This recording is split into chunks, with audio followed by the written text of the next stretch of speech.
Now, one person who spent a lot of time over the past few weeks reporting on the refugee situation out of Ukraine is Adefemi Akinsanya, our international correspondent. She went to the Polish, Hungarian and Slovak borders with Ukraine, where millions are moving through. She's now back in London and she joins me here in the studio. Great to see you, Femi, and great to see that you're looking radiant as ever. Not a hair out of place.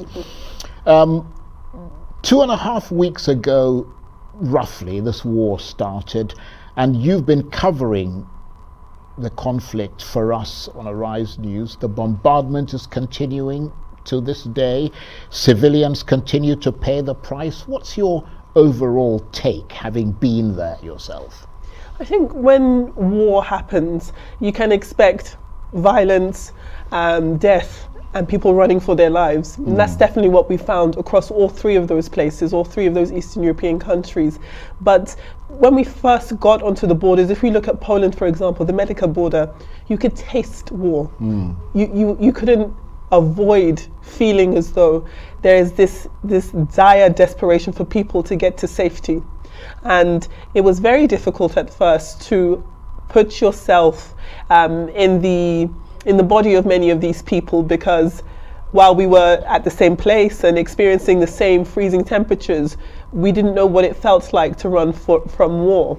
So in the immediate moments there, it was very difficult for people to communicate with us. There's a language barrier too. There's also the trauma of the place that you've left and the uncertainty of where you're going to go. So when we got to these borders, we were expecting to see an exodus of people. So that wasn't surprising, but I think one thing we were surprised about was just how drastic the situation was. And as you said, the bombardment has continued. And while that has continued, there has been some successes in the sense that evacuation routes have been uncovered, but even those have become targets for many people. So it's been very difficult, despite the amount of people we've been seeing crossing into these European countries for safety. There's still hundreds of thousands of them continuing on that journey every single day. Absolutely. And most of our conversations recently with you have been about those people overall, generally, who are sort of the victims of that war in Ukraine. But there are so many different angles to this story. How much did bringing thoughts from Africa and the experiences of Africans in Ukraine add to our overall understanding of what's going on there? It was very valuable, because in the very early days of this conflict, even when we look at mainstream media reporters and how they would talk about the situation, they would use terms that would describe the refugees as people who are not supposed to be refugees because of their ethnicity or their race or where they are geographically in the world. And we saw that level of unconscious bias in the reports of racism from African students and African migrant workers and students of color too, who have been trying to flee Ukraine much earlier than they were able to. And the consensus was racism, from them not being able to get onto trains that would take them into border towns, for them not being able to get onto buses, for them not being able to receive the level of care that we found when we got to the borders. It was quite disheartening, but also a sobering reality to the state of affairs. And when we look at other refugee crises, if we look at the mass exodus of people from Syria, for example, the reception that they found from other European countries was far different from what we've seen from Ukraine.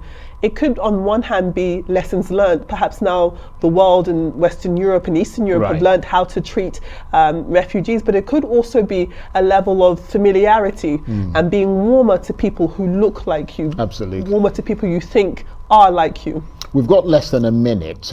Clearly a lot of people have left Ukraine now, but there are still a lot of people those people who have left behind in Ukraine. How do you judge the mood of those who've managed to leave, those who you were able to talk to? At first glance, there's a level of relief. We have made it to safety. the vast majority, if we look at demographics, were women, young children and elderly. So firstly, there's a level of relief, we've gotten to safety, but then there's the immediate sadness of, I've left a husband behind, I've left a father behind, I've left a brother or a son, and that's very difficult. So for many of the people who are starting a new life, however temporary, in these different countries, there's always going to be the fear of, will I be reunited with my loved one? Will they ever be able to make it out? Femi, I want to thank you for your absolutely sterling coverage. Adefemi Akinsanya is Arise international correspondent, and she's just returned from the border areas with Ukraine.